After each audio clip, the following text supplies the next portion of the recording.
Here's the number here. 35-21, by the way, over the Idaho Vandals.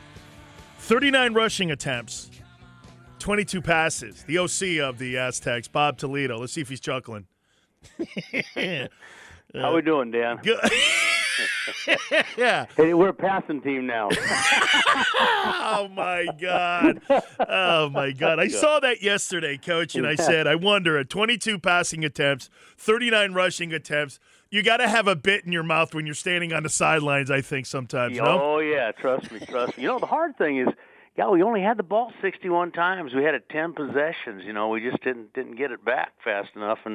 But I thought we were really efficient, you know, for having the ball 10 possessions. We scored 5 touchdowns, and so I felt good. You know, we did what we needed to do to win. How do you think Quinn played? Oh, he played okay. He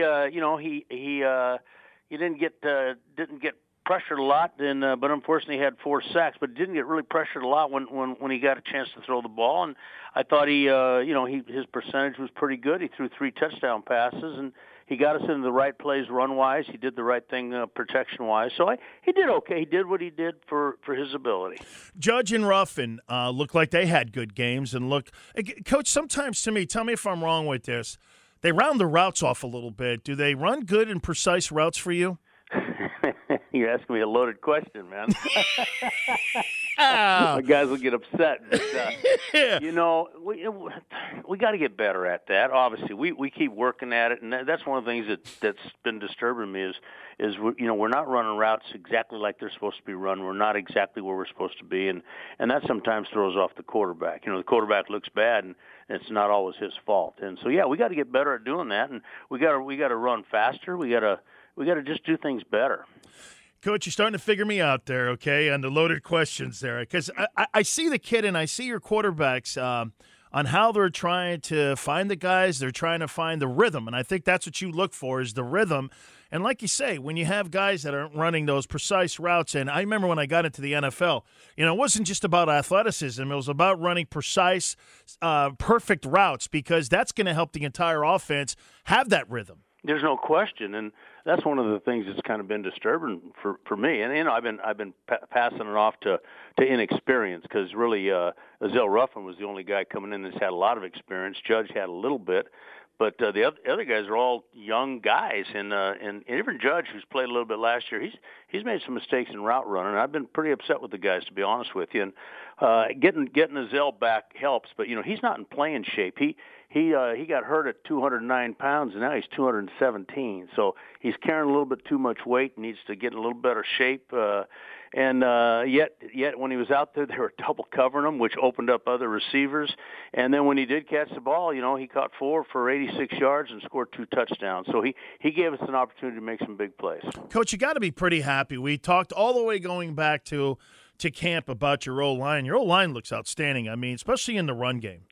Well, that's the thing. In the run game, they've been doing a great job. We got to do a little bit better job in pass protection still. We're not moving our feet well enough, and we're not bending our knees enough, and we got to keep a cleaner pocket, to be honest with you. But run-wise, I mean, they're maulers now. I mean, we can run the ball. We've been running the ball against everybody. So I'm not concerned with our run game. I'm concerned with pass protection.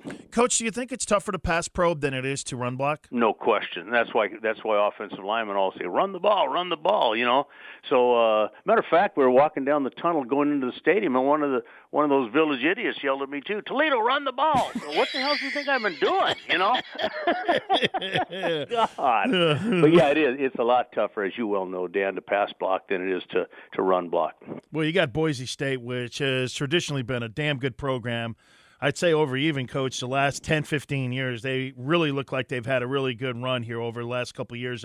They've beaten some good teams. I mean, they beat that Fresno team 37-27, I think. Yeah. Earlier in the year, they also beat UConn, and they even played a game against Ole Miss. They got beaten that football game, but they've got experience and they got talent coming into this game this weekend. Well, they really do, and I think particularly offensively. Offensively, they're really starting to come on. Their quarterback's outstanding. Their running back's outstanding. I don't have to play against them, thank God. But defensively, they've been pretty good. They've got some good athletes. Several of them played against us last year, and it's going to be a challenge. We've got to try to keep the ball away from them and yet score points, and then hopefully we can do some other things to win this football game, because they're a heck of a team.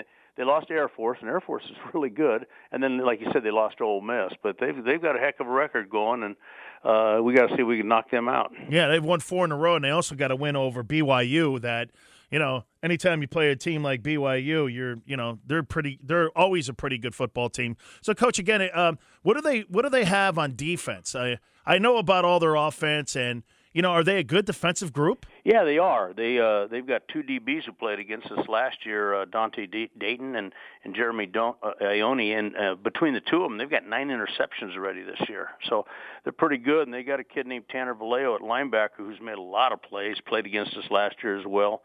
And then they've got a couple defensive linemen who are really stout. Armand Nance, number 40, he's about 6 foot and about 310 tackle. He's good, and they got a kid named Kamale Correa, who has really made a lot of plays. He stepped in for the kid who was a high draft choice last year, and he's very athletic and very physical. Coach, has Pumphrey exceeded your expectations this year? I mean, he's over 1,200 yards now. He's got 13 touchdowns. He could be the best running back in the conference. I mean, he's just been outstanding for you. Well, he's explosive, like I said before. And, last year he had almost 800 yards and just played a little bit of the time because Moema was the tailback. But he's getting a chance to be the guy now. And, if he can carry the ball 20 to 25 times, he's going to get his 100 yards. And he's going to make big plays because he's so quick and so fast and got great balance. That he's fun to watch. Coach, you're trying to get him the football more in space. And I've noticed it a little bit because you put his athleticism out there on the corners or maybe even out on some outside linebackers. That can move the chains for you a little bit. Yeah, and we put in a couple formations last week, kind of bunch formations to get him on the perimeter, and he made some nice long runs with it. And, of course, we try to throw him the ball, too, and throw him some screens because he's got good hands. And we just got to keep developing some things for him offensively because he's just such a threat every time he gets the football.